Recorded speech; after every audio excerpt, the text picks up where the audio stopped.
ಪ್ರಪಂಚದ ಮೋಕ್ಷಪ್ರದಾತನಾದ ಪ್ರಭು ಯೇಸು ಕ್ರಿಸ್ತನವರ ನಾಮದಲ್ಲಿ ನಿಮ್ಮೆಲ್ಲರಿಗೂ ಪ್ರೀತಿಯ ಶುಭಾಶಯಗಳು. ನೀವೆಲ್ಲರೂ ಹೇಗಿದ್ದೀರಿ? ಪ್ರೇರೆ, ಯೆಹೋವನ ಧರ್ಮಶಾಸ್ತ್ರದಲ್ಲಿ ಆನಂದ ಪಡುವವನಾಗಿ ಅದನ್ನೇ ಹಗಲಿರುಳು ಧ್ಯಾನಿಸುತ್ತಿರುವವನು ಎಷ್ಟೋ ಧನ್ಯನು. ಅವನು ನೀರಿನ ಕಾಲುವೆಯ ಬಳಿಯಲ್ಲಿ ಬೆಳೆದ ಮರದ ಹಾಗಿರುವನು. ಅದು ತಕ್ಕ ಕಾಲದಲ್ಲಿ ಫಲ ಕೊಡುತ್ತದಲ್ಲ, ಅದರ ಎಲೆಯು ಬಾಡುವುದೇ ಇಲ್ಲ. ಅದರಂತೆಯೇ ಅವನ ಕಾರ್ಯವೆಲ್ಲವೂ ಸಫಲವಾಗುತ್ತದೆ ಎಂದು ದೇವರ ವಾಕ್ಯವು ಹೇಳುತ್ತದೆ.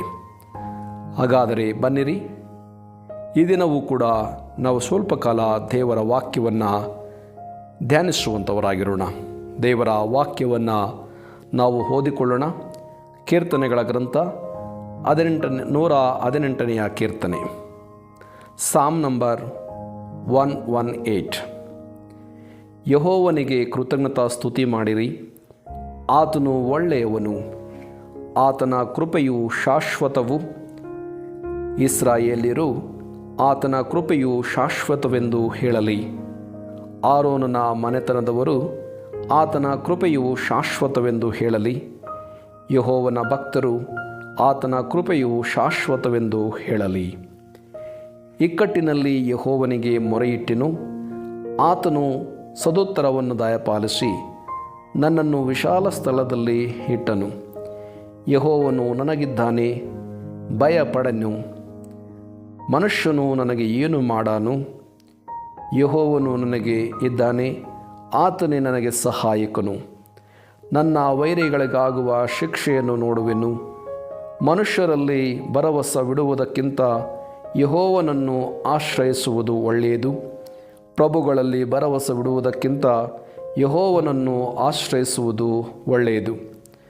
ಜನಾಂಗದವರೆಲ್ಲ ನನ್ನನ್ನು ಸುತ್ತಿಕೊಂಡರು, ಯೆಹೋವನ ಹೆಸರಿನಿಂದ ಅವರನ್ನು ಸಂಹರಿಸುವೆನು. ಅವರ ಸುತ್ತಲೂ ನನ್ನನ್ನು ಮುತ್ತಿದರು, ಯೆಹೋವನ ಹೆಸರಿನಿಂದ ಅವರನ್ನು ಸಂಹರಿಸುವೆನು.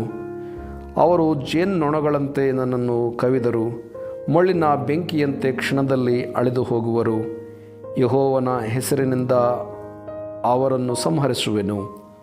ವೈರಿಯೇ, ನನ್ನನ್ನು ಬೀಳನೋಕಿದಿ, ಆದರೆ ಯೆಹೋವನು ನನಗೆ ಸಹಾಯ ಮಾಡಿದನು. ನನ್ನ ಬಲವು ಕೀರ್ತನೆಯು ಯಾಹುವೇ, ಆತನಿಂದ ನನಗೆ ರಕ್ಷಣೆಯುಂಟಾಯಿತು. ಉತ್ಸಾಹ ಧ್ವನಿಯು ಜಯಘೋಷವು ನೀತಿವಂತರ ಗುಡಾರಗಳಲ್ಲಿವೆ. ಯೆಹೋವನು ಬಲಗೈ ಪರಾಕ್ರಮವನ್ನು ನಡೆಸುತ್ತಾನೆ. ಯೆಹೋವನ ಬಲಗೈ ಉನ್ನತವಾಗಿದೆ, ಯೆಹೋವನ ಬಲಗೈ ಪರಾಕ್ರಮವನ್ನು ನಡೆಸುತ್ತದೆ. ನಾನು ಸಾಯುವುದಿಲ್ಲ, ಜೀವದಿಂದಿದ್ದು ಯಾಹುವಿನ ಕ್ರಿಯೆಗಳನ್ನು ಸಾರುವೆನು. ಯಾಹೂ ನನ್ನನ್ನು ಕಠಿಣವಾಗಿ ಶಿಕ್ಷಿಸಿದನು, ಮರಣಕ್ಕೆ ತಪ್ಪಿಸಲಿಲ್ಲ. ನೀತಿ ದ್ವಾರಗಳನ್ನು ತೆರೆಯಿರಿ, ಒಳಗೆ ಪ್ರವೇಶಿಸಿ ಯಾಹುವನ್ನು ಕೊಂಡಾಡುವೆನು. ಇದು ಯೆಹೋವನ ಮಂದಿರ ದ್ವಾರವು, ಇದರೊಳಗೆ ಪ್ರವೇಶಿಸತಕ್ಕವರು ನೀತಿವಂತರೇ.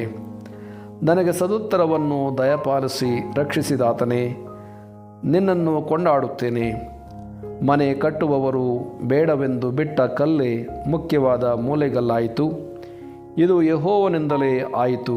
ನಮಗೆ ರಕ್ಷಣೆಯಾಗಿ ತೋರುತ್ತದೆ, ನಮಗೆ ಆಶ್ಚರ್ಯವಾಗಿ ತೋರುತ್ತದೆ. ಈ ದಿನವು ಯೆಹೋವನಿಂದಲೇ ನೇಮಕವಾದದ್ದು, ಇದರಲ್ಲಿ ನಾವು ಉಲ್ಲಾಸದಿಂದ ಆನಂದಿಸೋಣ.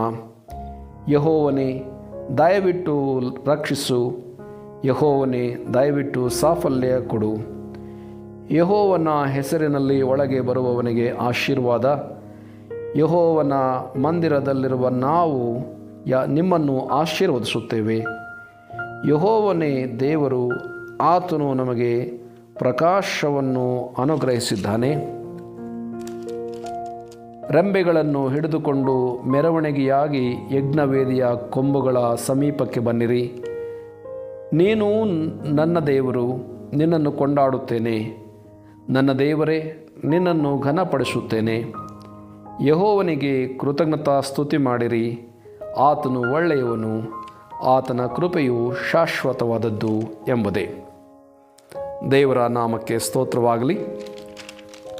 ಕೀರ್ತನಕಾರನು 118ನೆಯ ಕೀರ್ತನೆಯ ವಚನ 8 ಹಾಗೂ 9 ಹೀಗೆ ಹೇಳುತ್ತಾನೆ,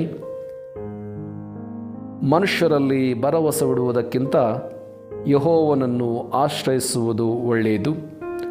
ಪ್ರಭುಗಳಲ್ಲಿ ಭರವಸವಿಡುವುದಕ್ಕಿಂತ ಯೆಹೋವನನ್ನು ಆಶ್ರಯಿಸುವುದು ಒಳ್ಳೆಯದು ಎಂಬುದು.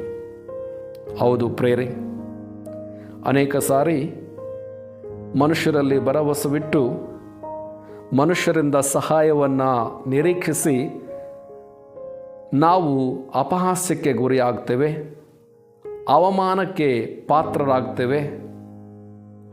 ಅನೇಕ ಸಾರಿ ಮನುಷ್ಯರು ನಮ್ಮನ್ನು ಕುರಿತು ಇತರರ ಮುಂದೆ ಹಾಡಿಕೊಳ್ಳುತ್ತಾರೆ, ಗೇಲಿ ಮಾಡ್ತಾರೆ, ಪರಿಹಾಸ್ಯಕ್ಕೆ ಗುರಿ ಮಾಡ್ತಾರೆ. ಇದು ಮನುಷ್ಯರಲ್ಲಿ ಭರವಸವಿಡುವಂಥವರ ಸ್ಥಿತಿ. ಆದರೆ ದೇವರ ವಾಕ್ಯ ಹೇಳುವ ಹಾಗೆ ಮನುಷ್ಯರಲ್ಲಿ ಭರವಸವಿಡುವುದಕ್ಕಿಂತಲೂ ಯೆಹೋವನನ್ನು ಆಶ್ರಯಿಸುವುದು ಒಳ್ಳೆಯದು. ಈ ಮಾತುಗಳನ್ನು ಕೇಳಿಸಿಕೊಳ್ಳುತ್ತಿರುವಂತಹ ನನ್ನ ಸಹೋದರ ಸಹೋದರಿಯರೇ, ನಾವು ಮನುಷ್ಯರಿಗೆ ಬದಲಾಗಿ ದೇವರಲ್ಲಿ ಭರವಸೆಯನ್ನು ನಾವು ಇಟ್ಟುಕೊಳ್ಳುವಂಥವರಾಗಿರೋಣ. ಮಾತ್ರವಲ್ಲ, ಪ್ರಭುಗಳಲ್ಲಿ ಭರವಸವಿಡುವುದಕ್ಕಿಂತ ಯೆಹೋವನನ್ನು ಆಶ್ರಯಿಸಿಕೊಳ್ಳುವುದು ಒಳ್ಳೆಯದು ಎಂದು ದೇವರ ವಾಕ್ಯವು ಹೇಳುತ್ತದೆ. ಇಲ್ಲಿ ಮನುಷ್ಯರು ಸಹಾಯ ಮಾಡಲು ಶಕ್ತರಾಗದವರು, ಪ್ರಭುಗಳು ಕೂಡ ಸಹಾಯ ಮಾಡಲಿಕ್ಕೆ ಕೊಂಚವೇ ಶಕ್ತಿಯುಳ್ಳವರು. ಹೀಗೆ ಮನುಷ್ಯರಲ್ಲಿ ಪ್ರಭುಗಳಲ್ಲಿ ಭರವಸವನ್ನು ನಾವಿಡುವುದಕ್ಕಿಂತಲೂ ಯೆಹೋವನನ್ನು ಆಶ್ರಯಿಸಿಕೊಳ್ಳುವುದು ಎಷ್ಟೋ ಮೇಲು ಎಂದು ಕೀರ್ತನಕಾರನು ಹೇಳುತ್ತಾನೆ. ಹಾಗಾದರೆ ಪ್ರೀತಿಯ ದೇವರ ಸಭೆಯವರೇ, ನಾವು ಭರವಸವಿಡಬೇಕಾದದ್ದು ಮನುಷ್ಯರಲ್ಲಿ ಅಲ್ಲ, ಪ್ರಭುಗಳಲ್ಲಿಯೂ ಅಲ್ಲ, ಬದಲಾಗಿ ಭೂಮ್ಯಾಕಾಶಗಳ ನಿರ್ಮಾಣಿಕನಾದ ದೇವರಲ್ಲಿಯೇ ನಾವು ಭರವಸೆ ಇಡಬೇಕಾಗಿದೆ. ಕೀರ್ತನಕಾರನು, ನಾನು ಕಣ್ಣೆತ್ತಿ ಪರ್ವತಗಳ ಕಡೆಗೆ ನೋಡುತ್ತೇನೆ, ನನ್ನ ಸಹಾಯವು ಎಲ್ಲಿಂದ ಬರುವುದು? ಭೂಮ್ಯಾಕಾಶಗಳ ನಿರ್ಮಾಣಿಕನಾದ ಯೆಹೋವನಿಂದಲೇ ನನಗೆ ಸಹಾಯ ಬರುವುದು ಎಂದು ಹೇಳುವಂಥವನಾಗಿದ್ದಾನೆ.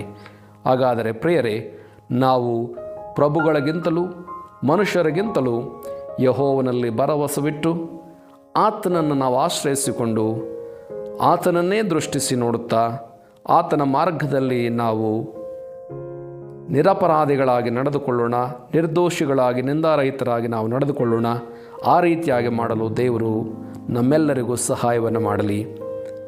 ದೇವರು ಈ ವಾಕ್ಯಗಳ ಮೂಲಕ ನಮ್ಮನ್ನು ಆಶೀರ್ವಾದ ಮಾಡಲಿ.